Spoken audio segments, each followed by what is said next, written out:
Oui, traditionnelle réunion du Conseil littéraire ce midi à Paris, hôtel Ritz, bien sûr, tout près de la place Vendôme, présidé par son Altesse Royale, la princesse de Hanovre, avec encore une fois un parterre d'écrivains de renom, bien sûr, à l'image d'Amin Maalouf qu'on va rencontrer dans quelques instants. On était là, aujourd'hui, tout près de cette fondation, pour vous dévoiler, bien sûr, les noms retenus d'abord pour le Grand Prix, le prix Prince-Pierre, puis pour la catégorie des petits jeunes talents, de ceux qui viennent d'écrire un premier livre. C'est le prix de la découverte. Voici les nommés. Ils vous sont présentés par le secrétaire général de la Fondation Prince-Pierre, Jean-Charles Curon. Natacha Apana, Louis-Philippe d'Alembert, Marie-Hélène Lafont et Marie Nimier. Ça veut dire encore une fois que ça récompense l'œuvre entière. En effet, le prix littéraire est donné à un auteur de renom à l'occasion de la sortie d'un ouvrage récent pour l'ensemble de son œuvre. Donc nous avons Ruben Barouk pour Tout le bruit de Guélise, magnifique roman. Je ne devrais pas donner mon avis. Non, mais bon.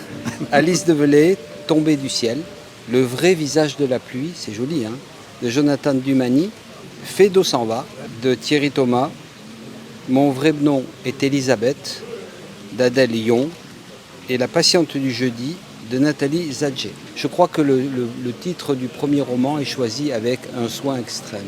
C'est effectivement une très belle sélection, avec des ouvrages très divers, mais visiblement mus par la passion de l'écriture.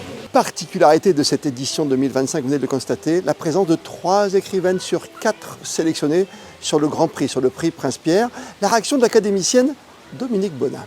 Alors ce n'est pas du tout intentionnel, elles se sont imposées d'elles-mêmes, sans que, pour ainsi dire, on ait à plaider pour leur cause, parce qu'il y a des romans vraiment très remarquables cette année dans cette sélection. J'espère qu'elles vont continuer jusqu'à l'automne et qu'on verra leur nom briller. C'est important au départ, effectivement, pour les académiciens qui sont là, de repérer dans la nouvelle génération des forces vives.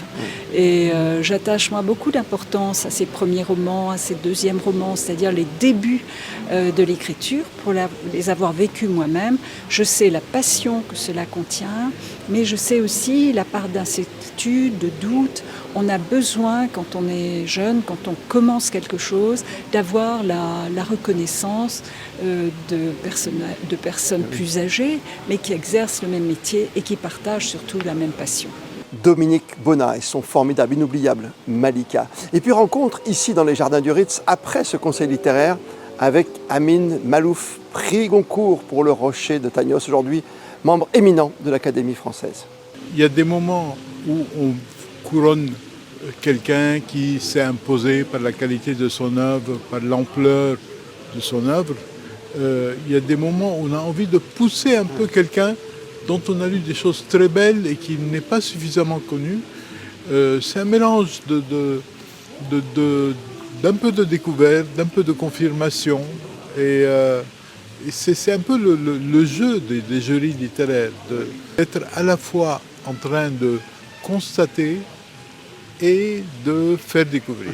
Vous avez reçu la médaille du mérite. J'ai eu la joie de recevoir des mains de la princesse Caroline le titre de commandeur du mérite culturel de Monaco. J'étais vraiment heureux.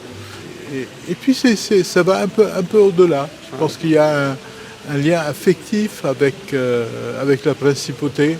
Je suis un méditerranéen, je viens d'un pays, le Liban, qui géographiquement ressemble un peu à Monaco. Donc Monaco, c'est un peu un pays entre mes deux patries, entre la France et le Liban. Amin Maalouf, secrétaire perpétuel de l'Académie française. La remise des prix, du prix Prince-Pierre comme le prix de la découverte, aura lieu à l'Opéra Garnier. Là aussi, comme le veut la tradition, sera le 14 octobre prochain.